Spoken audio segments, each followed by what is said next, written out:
마태복음 1장, 2장은 참 오래도록 말씀을 나누었으면 좋겠다라고 생각되어질 만큼이나 예수님은 누구신가에 관한 내용에 집중을 하고 있습니다. 여러분 마태 아시죠? 마태는 세리였잖아요. 마태와 함께 만남을 가지시고 또 마태가 초대한 그 집에서 많은 세리들과 또 죄인들과 더불어 식사하시는 예수님, 그것에 대해서 비난했었던 당시의 어떤 힘있는 사람들의 모습을 보면서 마태 이 세리라는 직업 자체가 사실은 그 죄인이라는 그 명칭으로 불려질 수 있는 그런 그 취급을 받는, 편견을 받는 그런 직업이었거든요. 그러니까 당시 이스라엘 땅에 사실은 로마를 대신해서 백성들의 고열을 빼앗아서 세금을 바치고 또 거기서 폭리를 취하해서 자신들의 그 부를 확장해 갔었던 이 세리들을 볼 때 유대인들에게 있어서는 진짜 너무나도 이렇게 부정적인 그런 직업을 가지고 있는 그 민족에 대해서, 민족의 그 아픔과 고열을 빼먹는 그런 사람들이라는 생각들이 많이 있었단 말이에요. 이스라엘에게 있어서 죄인이라는 이 칭호 자체는 굉장히 폄하적인 그런 칭호고 또 굉장히 그 부정적인 그런 칭호이거든요. 그래서 죄인들에 속하여서 어떤 매춘부라든지 또 여러 가지 이제 죄를 범한 그런 사람들을 얘기를 통틀어 할 때 죄인이라는 식으로 표현을 하는데 거기에 세리가 들어간단 말이에요. 그러니까 그렇게 사회적으로 무시당하고 사회적으로 부정적인 그런 대상이었었던 세리. 그런데 이 세리였던 마태가 예수님을 만나고 인생이 바뀌게 되어지지 않습니까? 죄인이었던, 그리고 세리라는 민족의 매국노라고 칭호를 받았었던, 그런 대우를 받았었던 자신, 사실은 그 직업에 대해서 즐겁게 그 일을 했었을까, 그 일을 하면서 쉽지 않은 그런 어떤 정서적인 불안이라든가 부정적인 그런 마음들이 있지 않았을까 생각되어지는데 예수님은 찾아오셨죠. 그리고 부르셨죠. 그와 함께 식사를 하셨죠. 그리고 그에게 제자로서의 열있던 부름과 소명을 주시지 않았습니까? 인생이 달라진 거죠. 마태에게 있어서 예수님은 구원인 거예요. 그의 인생에 예수가 없으셨다면 그는 어떤 인생을 살았을까요? 그리고 그 자신의 인생으로만 끝났겠습니까? 그 자신의 인생은 또 자녀에게도 물려지잖아요. 그 자녀에게 있어서 부모의 그 직업은 자랑할 수 있지 않거든요. 학교 가서 아버지가 세리라고 하면은 이 아이가 편안하게 생활을 할 수 있겠었습니까? 얼마나 부끄럽고. 여러분 청소년기에 부모의 직업은 굉장히 중요하잖아요. 애들이 그거 가지고 많은 얘기들을 하잖아요.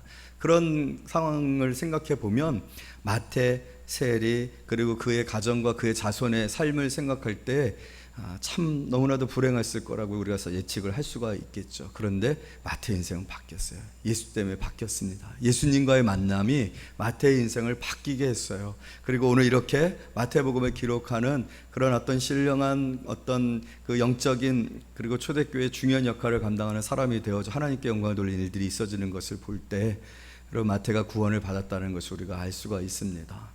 여러분 그렇기 때문에 마태는요, 예수님이 중요한 거예요. 예수님이 자신의 인생에 있어서 어떤 분이신가 너무나도 잘 아는 거예요. 예수님이 계시지 않았다면 자기는 어떻게 됐을까? 내 자손은 어떻게 됐을까? 우리의 가문은 어떻게 되어졌을까? 예수님이 자기에게 찾아요. 아무도 찾아와 주지 않냐고, 아무도 사랑스러운 눈길을 보내지 않아요. 제가 여러분들 지금 사랑스러운 눈으로 보고 있잖아요. 여러분들이 매주 오셔서 목사님의 이 사랑스러운 눈길 한번 받고 가는 거 굉장히 중요한 일이라. 다 경쟁의 눈빛이고 뭔가 잘못한 것이 없는가 측정하고 판단하고 체크하잖아요. 그러나 전 지금 체크 안 하거든요. 주무셔도 그냥 두고 또 마스크 써서 지금 속으로 무슨 말을 하는지 뭐 삐죽대고 있는지 몰라요. 그래서 저는 그거 무시합니다. 신경 안 씁니다. 그렇게 한번 터치해 갖고 가는 게 얼마나 중요하냐. 마스크 쓰라고 한 얘기 아닌데 마스크를 쓰시니 혹 그런 의도로 제가 말씀하신 것처럼 보여져서 뭔가 책망이 되어진 것 같은 느낌이 드는데 그렇지 않습니다. 전혀 그런 마음으로 여러분에게 말한 거 아니에요. 예수님의 눈길을 설명을 하는 거예요. 예수님이 마태를 바라봐 주셨단 말이에요. 그리고 세리 마태에게 찾아와 주셨고 그의 집에서 영접을 받으셨어요. 이런 영접을 받는다라는 거, 그거는 수준을 결정해 주고 급을 결정해 주는 거라고 했잖아요. 비슷한 그런 급의 사람들끼리 모여서 유대인들은 식탁 교제를 하는 것을 굉장히 프라이드로 생각했단 말이에요. 요즘 젊은 친구들이 무슨 파티 하잖아요. 그렇게 할 때 아무나 부르지 않거든요. 자기하고 뭔가 특별한 관계에 있거나 뭔가 유익이 있거나 사업적 관계에 있거나 뭔가 그러한 관계를 통해서 만나는 사람들이 긴밀한 거예요. 근데 예수님이 자기가 초대한 이 세리들밖에는 오지 않았던 그 자리, 예수님 당시에 가장 핫하셨던 분이잖아요. 예수님 모르는 분들이 없었거든요. 모르는 사람들이 없었거든요. 예수님이 누구 집에 머물렀는지 다 소문나는 그런 상황이었는데 그 예수님이 자기의 초청에 응해주셨고 와주셨고 함께 식사를 하는 이 감격과 기쁨, 여러분 마태의 마음이 녹는 거예요. 녹고 그 예수님으로 말미암아 영원히 구원을 받았고 인생이 바뀌어졌는 줄로 믿습니다. 그렇기 때문에 마태에게 있어서 예수님은 중요한 거예요. 예수님은 누구신가? 예수님은 자신에게 누구셨는가? 어떤 분이셨는가? 그걸 너무나도 잘 알고 있기 때문에 사랑하는 유대인들에게 그것을 알려주고 싶었던 거예요. 예수님은 누구신가? 그것이 지금 마태복음 1장 2장에서 할애를 하며 예수님은 누구신가에 관한 말씀을 끊임없이 반복하고 강조하고 있는 그런 이유입니다. 그래서 우리도 오늘 마태복음 1장 2절의 말씀들을 이렇게 나누어가며 사건별로 예수님의 초기 생애에 있었던 일들을 우리가 묵상하는 것은 내게 있어서 예수님은 누구신가? 너에게 있어서 예수님은 누구신가? 라는 것을 우리가 다시 한번 던져보고 또 예수님이 오늘 우리가 특별히 읽은 이 본문 속에는요 굉장히 아름다운 이야기들, 무슨 이야기입니까? 구원에 관한 이야기들이 가득 차 있습니다. 구원에 관한. 여러분 우리에게 있어서 예수님이 누구십니까? 구원이십니다. 할렐루야. 예수님이 나의 구원이셔요. 예수님이 계시지 아니하였다라면, 예수님과의 만남이 없었다라면, 내가 그 이름을 부르지 못했다라면 나에겐 구원이 없습니다. 우리의 인생에 구원이 없어요. 그런데 예수님이 오셨고 예수님이 내가 부를 수 있고 바라볼 수 있고 내가 예수님을 경험할 수 있고 들을 수 있고 그러한 예수님으로 내게 있으셔서 내가 그 예수님으로 인하여서 마태가 예수를 영접하여 기쁨을 가졌던 것처럼 우리가 예수를 영접하는 자 곧 그 이름을 믿는 자들에게는 하나님의 자녀가 되는 권세를 주셨으니 할렐루야. 그런 구원으로 오늘 이 자리에 있고 그래서 우리가 예배 드리고 있는 것 아닙니까? 그러나 자꾸 잊어버리죠. 우리의 일상은 너무 빡빡하고 분주하고 참 고난으로 가득 차 있다라는 거예요. 그러나 여러분 바로 그 이유 때문에 예수님이 오셨어요. 그 이유 때문에 예수님이 지금도 나와 함께하고 계시고 내 삶 가운데 항상 동행하여 주고 계시는 줄로 믿습니다. 오늘 본문의 말씀 우리가 잘 알고 있는 말씀이지 않습니까? 동방박사들이 찾아왔어요. 동방박사들이 찾아왔는데 헤로데게로 갔어요. 헤로데게 가서 유대인의 왕이 어디서 나겠느냐라고 물었습니다. 헤롯 왕은 현직 대통령이에요. 깜짝 놀랐죠. 내가 왕인데 또 다른 왕이 났다. 굉장히 충격적이고 정치적인 위협이 되어지는 그런 상황이었어요. 교묘했어요. 자수성가에 있었던 헤롯입니다. 권모술수에 능한 헤롯입니다. 동방박사들을 불러서 너희들이 한번 예수님이 어디서 태어났는지 찾아봐라. 그리고 어디서 태어나셨고 어디에 계시는지 알고 경배드리고 나서는 나한테 반드시 와서 알려줘라. 나도 가서 경배해드리겠다. 얼마나 달콤한 말씀이고 또 얼마나 합당한 말입니까? 동방박사들은 그렇게 하기로 결정하고 예수께 갔어요. 그리고 예수님께 황금과 유황과 모략을 드렸습니다. 경배했어요. 그리고 나서 돌아가려고 하는데 천사들이 가지 마라 하는 이 헤롯왕의 이 음모 실수를 그 계략을 알려주고 그래서 동방박사들이 돌아가죠. 헤롯왕은 당황했어요. 하지만 그냥 있을 헤롯왕이 아니지 않습니까? 참 구약에도 한번 신약에도 한번 참 역사에 이런 일이 있어서는 안 되는데 이런 일들이 일어나고 있고 이런 일들은 인간의 잔혹성과 예수가 오셔야 할 이유를 또 한번 설명해 주는 이유가 아닌가 생각되어져요.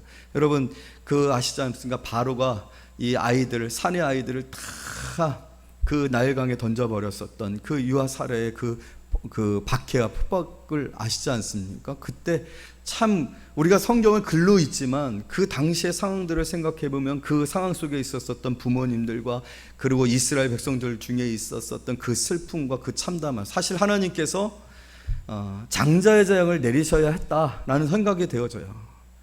그걸 그냥 둘 수 있겠어요? 하나님의 백성의 그 생명을 취하여서 짐승들의 밥으로 던져버리는 바로의 그 애굽을 행태에 대해서 하나님 그대로 두실 수 있을까? 하나님이 그 방법을 택하셔야 할 이유가 있었었다. 저는 그렇게 생각합니다. 다 죽여버렸잖아요. 애굽의 장자들을 하나님이 다 치셨잖아요. 하나님은 반드시 벌하시는 것 같아요. 하나님은.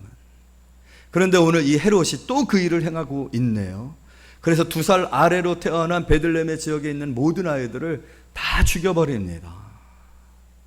참 참담한 일이 일어나요. 그러나 여러분, 그 가운데서 예수님이 죽으셨어요? 죽지 않으셨어요? 죽지 아니하시고 구원이 있었습니다. 어떻게 구원이 있었습니까? 하나님이 그대로 두시지 않아요. 하나님이 보호하시고 지키시죠. 하나님의 계획이에요. 구원의 계획이에요. 하나님의 구원의 계획과 하나님의 역사를 인간이 어떻게 그것을 막고 방해하고 해방할 수 있겠습니까? 그런 일들 일어나지 못하지 않습니까? 동방 박사들도 돌아가게 하고 하나님이 나타나셔서 요셉에게 뭐라고 얘기하고 있어요? 13절 우리 다 같이 읽어요. 시작.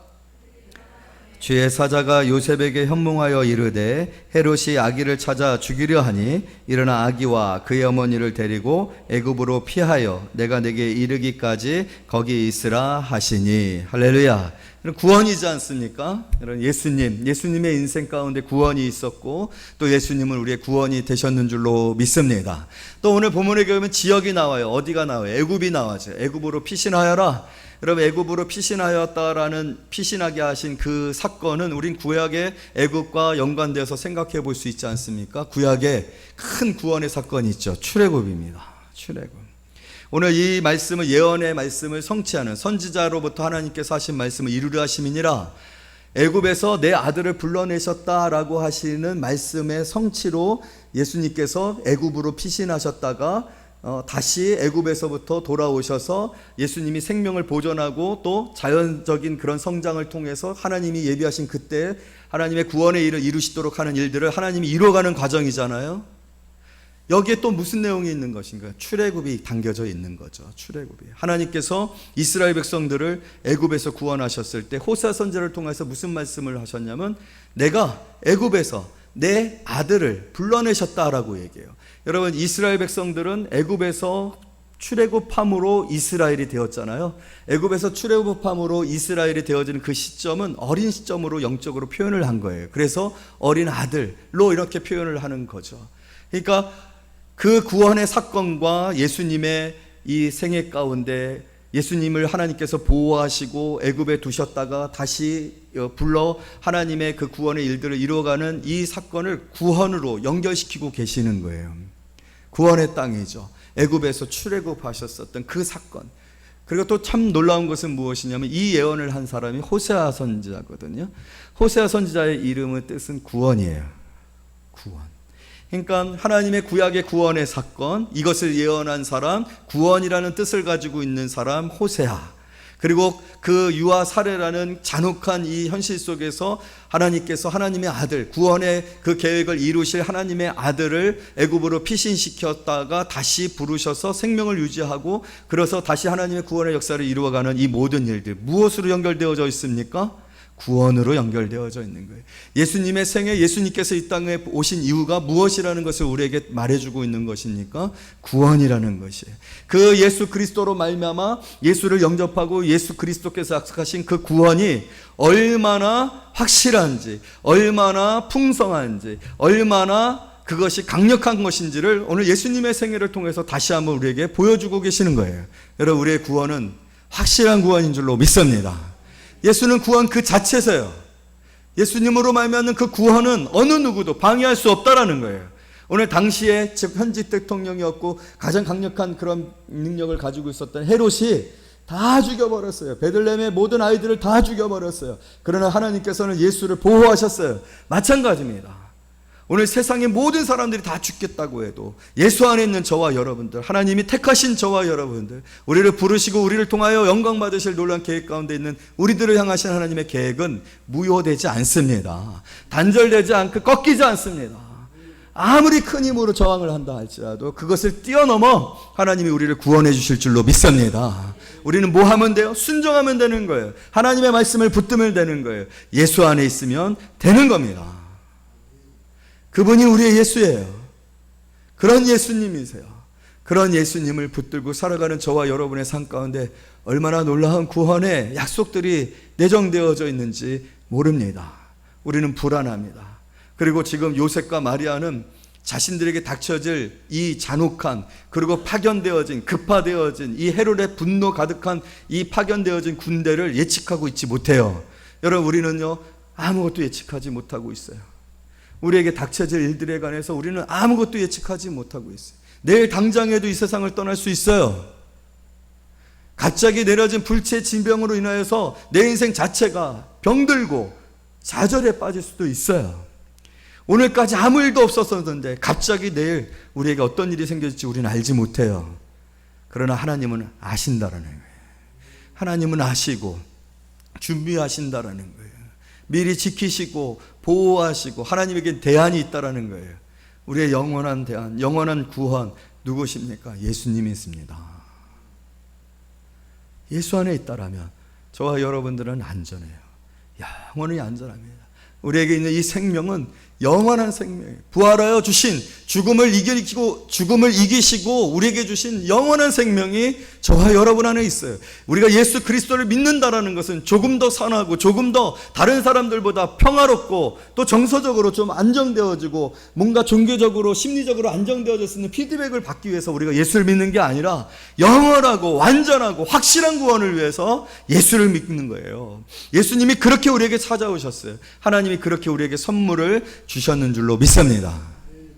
그러나 무엇보다도 오늘 이 본문의 말씀이 얼마나 특별한가를 우리는 호세아서의 예언을 통하여서 확인해 볼 필요가 있어요. 왜냐하면 이 사건을 호세아의 이 예언이 이루어졌음이니라 라고 말했기 때문에 호세아가 이 말씀을 할 때의 어떤 상황과 예수 그리스도에게 나타난 인생 가운데 그 호세아 선지자의 말씀 속에서 우리에게 주고자 하는 메시지가 있다라는 거예요. 우리의 구원에 관한 특별한 또 다른 결이 있다라는 거예요. 여러분, 우리의 구원도 여러 가지 그런 구원의 내용들이 있지 않습니까?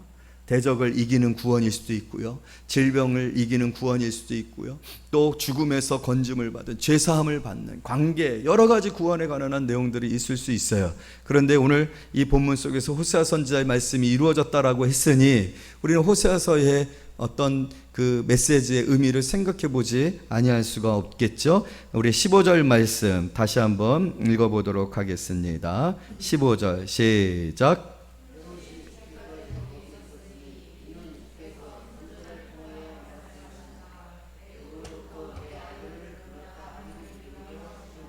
아멘. 이 말씀은 호세아서 11장 1절 말씀이 이루어진 거예요. 그런데 호세아서 11장 1절 말씀이 이루어지기까지 우리는 호세아서의 내용에 관한 내용을 호세아서의 내용을 한번 이렇게 볼 필요가 있습니다. 여러분, 호세아 선지자는 별명이 뭐죠?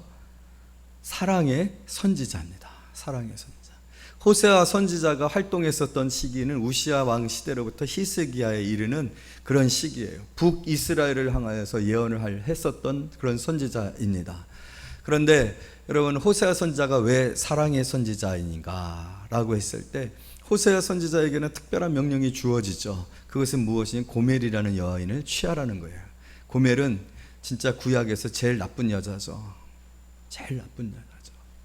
음란한 여인이죠. 간음을 행한 여인, 바람난 여자입니다. 그런데 이 여인을 호세아가 어떻게 합니까? 이 여인이 그냥 그렇게 바람나서 나쁜 그런 음란한 그런 삶을 살다가 마침내는 노예 시장에까지 팔려 나오게 되어지는 그런 최하단의 그런 삶에까지 이르게 되어지거든요. 그런데 하나님께서 호세아 선지자를 통하여서 가서 돈을 주고 그 여인을 사오라고 얘기를 합니다. 그래서 돈을 주고 그 여인을 다시 데리고 와서 다시 모든 것을 회복시키는 그런 내용들을 담고 있어요. 호세아 선지자. 참 호세아 선지자도 참 힘든 그런 선지자의 삶을 살지 않았는가 이렇게 생각되죠. 그런데 왜 그렇게 하나님이 하셨을까? 여러분, 그 당시에는 그만큼이나 영적으로 이스라엘이 타락해 있었던 거예요. 어느 수준까지? 하나님이 이스라엘 백성들을 생각할 때 영적 간음을 행한 자에 대한 그런 느낌과 감정과 정서를 느낄 정도로 음란한 거예요. 이스라엘 백성. 왜? 하나님이 아닌 이런 이스라엘 백성들에게 하나님은 항상 스스로를 신랑이다라고 표현하지 않습니다. 그렇게 하나님께서 이스라엘 백성들을 여기시고 사랑해 주셨잖아요. 그런데 그런 하나님을 사랑해야 이스라엘 백성들이 우상을 숭배하고 그리고 이방에 연합하여 도움을 구하고 하는 그런 행위들을 할 때 하나님은 이스라엘 백성들을 어떻게 여긴 거예요? 영적 간음을 행한 것과 같이 여긴 거예요. 여러분, 간음을 얘기할 때 우리의 이 느낌이 어때요? 토 나오잖아요. 더럽잖아요. 역겹잖아요. 그러니까 하나님이 지금 이스라엘 백성들에 대해서 그런 느낌을 가진, 그러니까 최악의 상태인 거예요. 영적으로 최악의 상태 가운데 있을 때 하나님이 그 표현을 쓰시거든요. 영적인 간음을 행했다, 음란하다.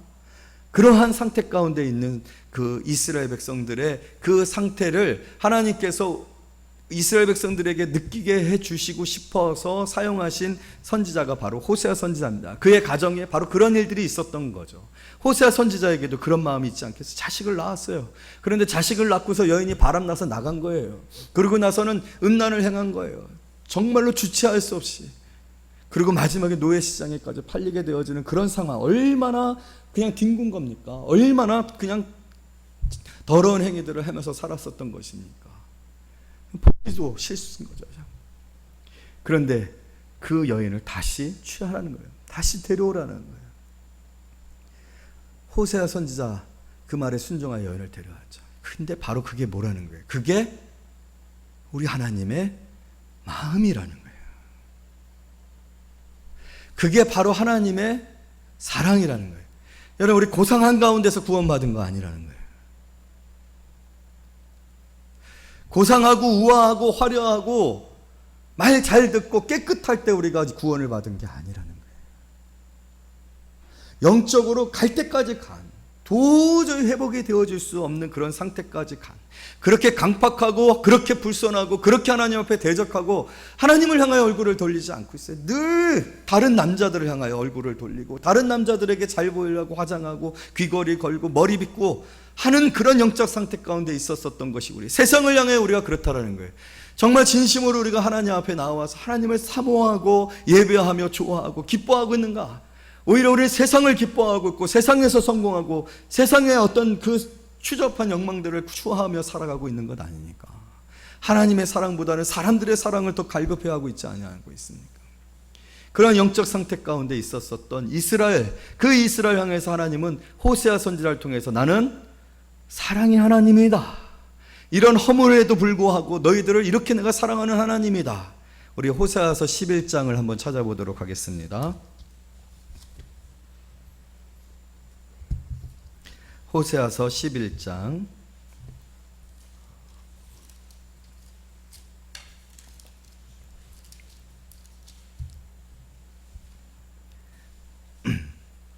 1절입니다.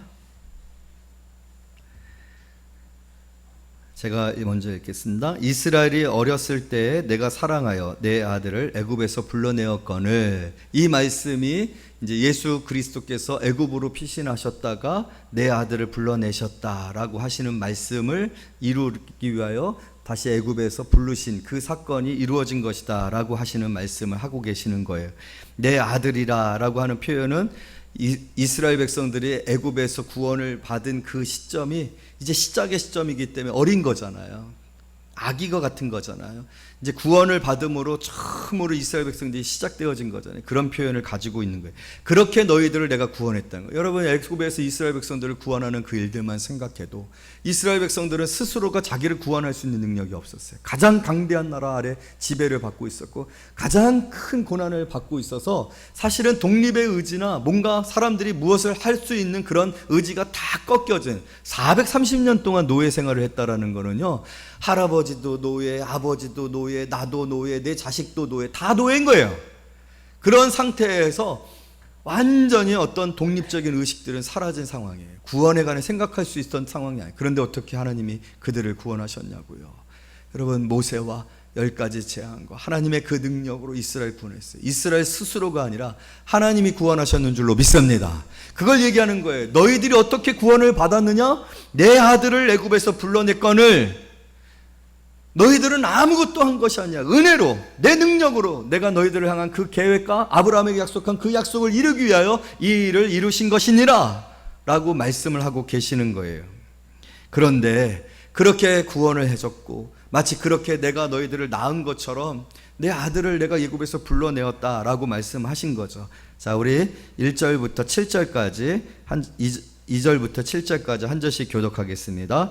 선지자들이 그들을 부를수록 그들은 점점 멀리하고 바알들에게 제사하며 아루새긴 우상 앞에서 분향하였느니라.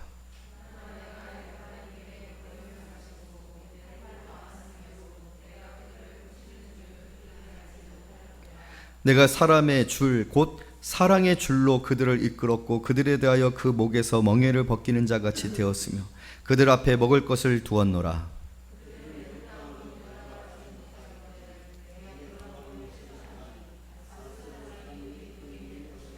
칼이 그들의 성읍들을 치며 빗장을 깨트려 없이 하리니 이는 그들에게 계책으로 말미암음이니라.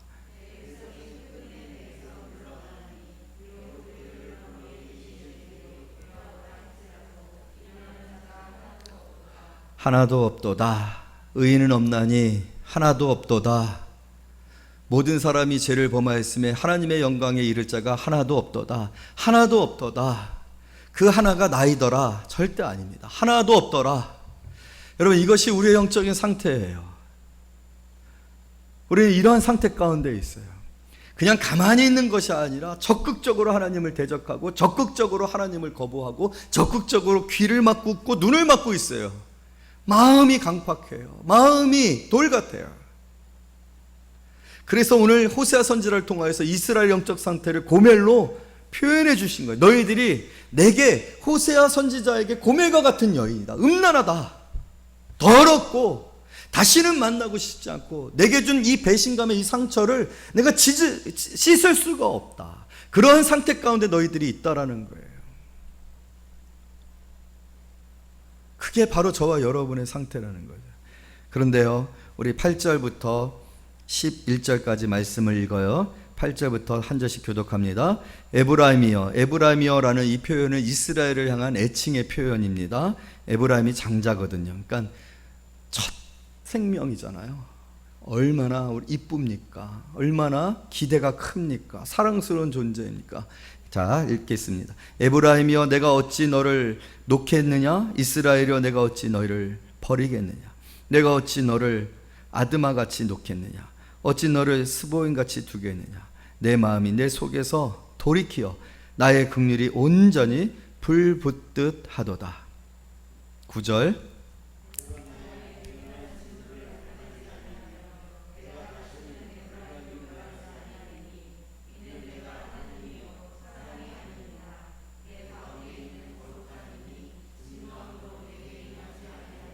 그들은 사자처럼 소리를 내시는 여호와를 따를 것이라. 여호와께서 소리를 내시면 자손들이 서쪽에서부터 떨며 오되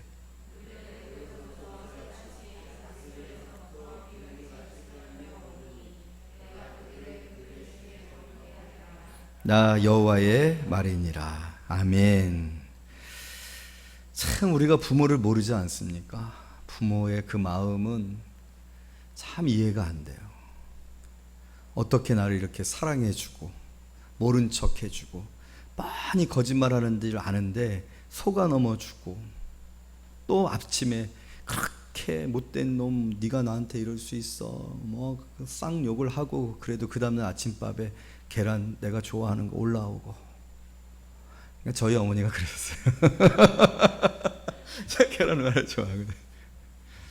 오늘 계란말이 감사합니다. 정보가 있어서 굉장히 흥분됩니다. 근데 하나님의 마음이 그래요.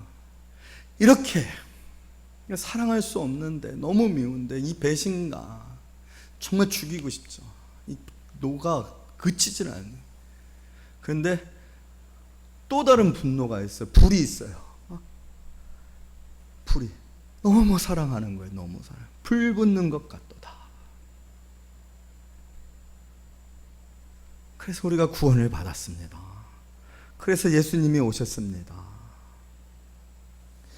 바로 이 호세아서에 담겨진 이 사랑으로 하나님께서 예수를 애굽에서 불러내신 것을, 내 아들을 불러내었다.